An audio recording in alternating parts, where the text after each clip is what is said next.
국민TV 라디오 정오종합뉴스.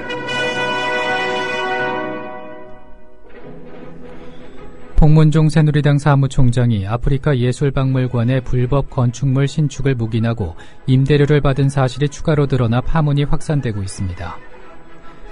민주당이 김영삼 전 대통령 차남 김현철 씨를 경남지사 후보로 내세우려의 귀추가 주목되고 있습니다. 서울고법 형사 10부는 전국민족민주운동연합 동료 간부였던 김기설 씨의 자살을 부추긴 배후 세력으로 몰려 수감 생활을 했던 강기훈 씨에게 무죄 판결을 내렸습니다. 1992년 7월 유죄 판결 이후 22년 만에 무죄 판결입니다. 이상은 이 시간 주요 뉴스입니다.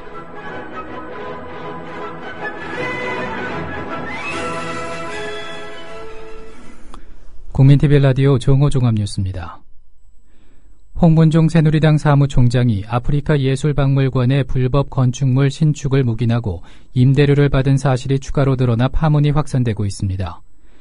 경향신문에 따르면 홍문종 총장은 경기 포천 아프리카 예술박물관을 인수한 직후인 지난 2010년 11월 1일 박물관 부지 내에 불법 야외 식당 운영에 관한 임대차 계약을 맺었습니다.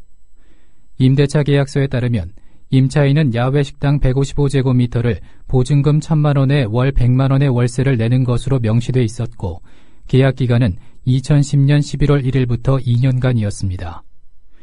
그러나 해당 건축물은 건물 신축은 물론 증개축 시 군부대 협의가 반드시 필요한 군사시설 보호구역 내에 위치해 있어 건물 신축 중에 포천시로부터 불법 건축물 건설에 따른 벌금까지 부과받은 것으로 드러났습니다. 한편 정의당은 홍문종 사무총장 처벌을 촉구했습니다. 정의당 이기중 부대변인의 말을 들어보시겠습니다. 1억 원 이상의 임금체불, 노예노동 강요에 이어 불법 건축물을 이용한 영업, 이에 대한 지자체의 봐주기 논란, 각종 보조금 특혜까지 아프리카 예술박물관은 불법과 부정의 박물관이 되어버렸습니다. 박물관장 교체로는 책임을 다했다고 할 수 없습니다. 홍 총장 본인이 이사장에서 물러나야 할 것입니다. 논란의 중심에 선 홍문종 새누리당 사무총장은 오늘 주요 당직자 회의에서 관련한 발언은 하지 않고 안현수 선수의 귀화건으로 화제를 돌려 빈축을 샀습니다. 홍문종 총장은 러시아로 귀화한 안현수 선수의 사례나 최근 협회 행정실수로 1년간 선수 자격이 정지된 이용대 선수가 행정상의 실수나 협회와의 갈등으로 제대로 기량을 펼치지 못하고 있다고 지적했습니다. 홍문종 총장은 박근혜 대통령이 지적했듯이 부조리나 구조적 난매상 때문은 아닌지 돌아보고 잘못된 부분은 과감하게 개혁하는 자구 노력이 필요하다며 이와는 별개로 우리 국회에서도 제도상의 문제점은 없는지 점검하고 대안을 마련할 때라고 강조했습니다. 관련해서 박근혜 대통령의 말을 들어보시겠습니다. 그런데 러시아에 귀화한 안현수 선수는 쇼트트랙 선수로서 최고의 실력을 갖고 있지만 우리나라에서는 자신의 꿈을 펼치지 못하고 다른 나라에서 선수 활동을 하고 있습니다. 그 이유가 무엇이겠습니까? 안 선수의 문제가 파벌주의와 줄세우기, 심판 부정 등 체육계 저변에 깔려있는 부조리와 구조적 난맥상에 의한 것은 아닌지 되돌아봐야 하겠습니다.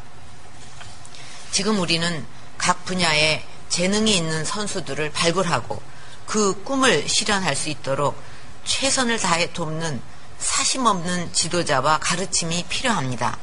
선수를 발굴함에 있어 차별하는 지도자는 훌륭한 인재들의 역량을 사장을 시키고 우리의 체육 경쟁력을 스스로 깎아내리고 있는 것입니다. 이 같은 발언을 두고 박근혜 대통령의 만기 칠남, 즉 모든 일을 친히 챙기는 리더십이 다시 부각되고 있다고 경향신문이 지적했습니다. 이는 국정의 큰 틀을 그려야 할 대통령이 시시콜콜한 사안까지 관여하면서 청와대와 행정부 내 전 공직사회의 자율성을 저해야 한다는 비판입니다. 대통령의 발언이 가이드라인으로 작용해 결국 공무원들이 대통령만 바라볼 수 있다는 점에서 우려가 커지고 있습니다. 박 대통령의 대선 공약인 책임 장관제가 실행되지 못한 채 유야무야된 것도 이와 무관치 않다는 지적입니다. 민주당이 김영삼 전 대통령 차남 김현철 씨를 경남지사 후보로 내세우려의 귀추가 주목됩니다. 한국일보에 따르면 민주당 핵심 관계자는 최근 당 원로 인사와 도당 쪽에서 김현철 씨를 직접 만나 경남지사 출마 의사를 타진했고 김 씨도 출마 쪽으로 마음을 굳혀가고 있다고 말했습니다. 민주당은 김 씨를 후보로 낼 경우 당선 가능성과 관련해 지역 여론조사까지 벌인 것으로 알려졌습니다. 당의 관계자는 경남 거제가 고향인 YS의 아들을 내세운다면 지역 표심을 흔들 수 있고 와병 중이긴 하지만 YS까지 가세한다면 보수층까지 잠식할 수 있다고 전망했습니다. 상도동계와 동교동계 출신 일부 인사들은 민주화 세력의 영호남 화합 차원에서 김 씨의 출마를 적극 지원하는 것으로 전해졌습니다. 김현철 씨는 지난 총선 때 공천을 받지 못하자 새누리당을 탈당한 뒤 박근혜 정부 출범 후 트위터 등 SNS를 통해 박근혜 대통령을 연일 비판해 세간의 관심을 모았습니다. 서울고법 형사 10부는 전국 민족민주운동연합 동료 간부였던 김기설 씨의 자살을 부추긴 배후 세력으로 몰려 수감 생활을 했던 강기훈 씨에게 무죄 판결을 내렸습니다.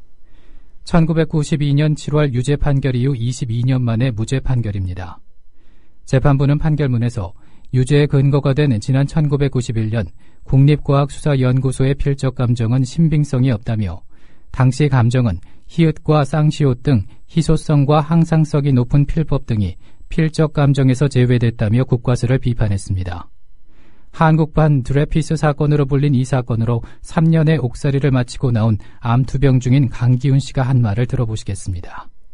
직접 사건에 연루되었거나 조사를 받았거나 이런 분들뿐만 아니라 많은 분들에게 상처를 안긴 사건입니다. 그게 조금은 풀리는 계기가 됐으면 좋겠다. 그 사건 당시에도 아마 유죄의 확신을 갖지 못했던 것으로 저는 그 느낌, 그 뉘앙스를 전 기억을 하고 있는데 어떤 형태라도 좋으니 저에게 유감의 뜻이라도 좀 전해줬으면 좋겠다 하는 게 제 바람입니다. 한편 강기훈 유서대필 사건 당시 유죄를 이끌었던 이들이 박근혜 대통령 주변에 몰려있다는 점도 화제가 되고 있습니다. 수사 책임자였던 강신욱 당시 서울지검 강력부장은 2007년 박근혜 캠프 법률지원 특보단장을 지냈고 박근혜 대선 캠프의 열린검증 소위원장을 맡은 남기춘 전 검사와 박근혜 정부 첫 민정수석이었던 곽상도 전 검사도 당시 수사팀 멤버였습니다. 김기춘 청와대 비서실장은 당시 법무부 장관이었습니다. 이와 관련해 한 누리꾼은 엊그제 안현수 선수 들먹이며 파벌이 운운하던데 대한민국에서 제일 저질스럽고 위험한 파벌들이 당신들이라고 직설적으로 비판했습니다. 영화 변호인의 소재가 된 불임 사건의 재심 청구인 5명에게 33년 만에 무죄 판결이 내려졌습니다. 부산지법 형사 항소 2부는 어제 불임 사건에 대해 유죄 판결에 대한 재심을 청구한 고호석 씨 등 5명에게 모두 무죄를 선고했습니다. 재판부는 우선 피고인들이 수사기관에 자백을 했으나 진술서가 상당 기간 경과된 뒤에 작성됐고 불법 구금 기간이 오래돼 증거 능력이 없으며 같은 이유로 도서압수도 증거로 채택할 수 없다며 국가보안법 위반 혐의에 대해 무죄로 판결했습니다. 불임 사건 피해자 노재열 씨는 이제라도 국가의 잘못이 법률적으로 바로잡혀 다행이라며 불임 사건이 33년 만에 재심해서 무죄를 선고받은 소감을 밝혔습니다. 노재열 씨는 오늘 국민TV 라디오 조상훈의 뉴스바에 출연해 김영삼, 김대중 정부를 거치며 정치적으로는 사명복권을 받은 상태였다. 하지만 법률적으로는 전부 개인이 자신의 무죄를 입증하고 재판을 받아야 해서 그 과정이 이렇게 오래 걸린 것 같다고 말했습니다. 노재열 씨의 말을 들어보시겠습니다. 저희들은 일단 김영삼, 김대중 정부를 거치면서 5.18 민주유공자 또는 민주화 유공자 이렇게 해서 정치적으로는 그 당시 사면복권을 받았거든요. 그러니까 2000년 민주유공자법이라든지 근데 이게 전부 이제 개인에게 맡겨지다 보니까 법률적으로 이걸 무죄로 돌리는데 시간이 오래 걸리는 것 같아요. 이런 데 대해서 국가의 역할이 없다 보니까 개인이 일일이 자기의 무죄를 입증하고 또 그걸 재판을 받아서 받는 그 과정이 이렇게 오래 걸린 게 아닌가 생각을 해봅니다. 지금이라도 이런 국가의 잘못이 법률적으로 좀 새롭게 바로잡아 준 데 대해서 좀 다행이라고 생각을 하고 있습니다. 진실을 호도하지 않고 논점을 이탈하지 않는 공정 뉴스. 국민TV 라디오 뉴스의 꿈입니다. 지금은 정오 종합뉴스와 함께하고 계십니다.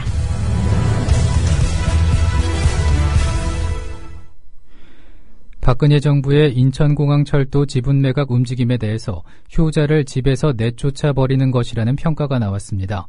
오건호 글로벌 정치경제연구소 연구위원은 오늘 국민TV 라디오 조상훈의 뉴스바와의 인터뷰에서 당장 보여주기식 단기 처방으로 일종의 몰핀을 주는 것과 똑같다며 인천공항철도는 코레일의 영업적자를 줄이는 데 기여하는 효자 노선으로 당장은 부채 비율을 줄이지만 장기적으로 보면 효자를 집에서 내쫓아버리는 것이기에 가계에도 안 좋은 영향을 미치게 된다고 주장했습니다. 직접 들어보시겠습니다. 이런 일들이 이렇게 언론을 통해서만 확인을 하고 그래야 되는 겁니까? 국민들 입장에서요. 작년에 수서발 KTX 때문에 철도 민영화 논란이 있었지 않습니까? 예. 그때도 잠시 이 얘기가 나왔어요. 인천공항 철도까지 매각하려는 거 아니냐 그랬더니 그때는 결정된 바 없다 이런 식으로 정부에서 이야기를 했고 아마 이게 알려지면 철도 민영화 논란이 더 커질 것을 우려했기 때문인 것 같은데 사실상 내부적으로는 지분 매각을 추진하면서 국민들한테 알리지 않았다가 요번에 예. 어저께 한겨레 단독 보도로 알려졌습니다. 국민들 입장에서는 사실 굉장히 당황스럽죠. 예. 1억여 건의 고객 정보 유출 사태를 일으킨 국민카드와 롯데카드, 농협카드가 다음 주부터 3개월간의 영업정지에 들어갑니다. 금융감독원은 오늘 제재심의위원회에서 이들 카드사에 이 같은 중징계를 내리고 금융위원회는 모레 긴급회의를 열어 이를 의결합니다. 금융당국 관계자는 금감원 제재심의위원회와 금융위 의결 과정을 거쳐 17일 0시부터 영업정지에 들어간다고 밝혔습니다. 이에 따라 공익 목적을 제외한 모든 카드의 신규 발급이 중지되며 다만 기존 고객의 카드 재발급과 결제, 한도 내 신용대출은 가능합니다. 개인정보 유출 차단 조치의 하나였던 텔레마케팅 중지는 보험사들이 최고 경영자 명의로 확약서를 제출함에 따라 오늘 0시부터 재개됐습니다. 북한이 최근 함경북도 길쭉은 풍계리 지하 핵실험장의 갱도 굴착 공사에 가속도를 내고 있다는 분석이 나왔습니다. 미국의 북한 전문 웹사이트 38로스는 보고서에서 최근 촬영한 상업위성 사진을 분석한 결과 최근 한 달간 굴착 작업에 따른 토사의 양이 크게 늘어나는 등 지난해 12월 이후 풍계리 핵실험장의 굴착 작업이 상당히 빠른 속도로 진행되고 있는 것으로 파악됐다고 밝혔습니다. 38로스는 그러나 위성사진에는 위장막이나 차량의 이동 등 핵실험이 준비되고 있는 징후는 보이지 않는다고 밝혔습니다. 3월 창당 예정인 무소속 안철수 의원 측이 지난 7일부터 진행한 당명 공모를 오늘 마감합니다. 안 의원 측 창당 준비기구인 새정치추진위원회는 오늘 오후 6시까지 당명 공모를 마감하고 오는 16일 공동위원장단의 회의를 거쳐 최종 당명을 선정합니다. 오늘 전국이 가끔 구름 많겠으나 동해안은 대체로 흐리고 강원 영동 중북부와 경남 동해안에는 낮 동안 눈 또는 비가 오겠습니다. 서울의 지금 기온은 4.4도, 습도는 42%입니다. 국민TV 라디오 정오 종합 뉴스를 마칩니다. 아나운서 정승조였습니다.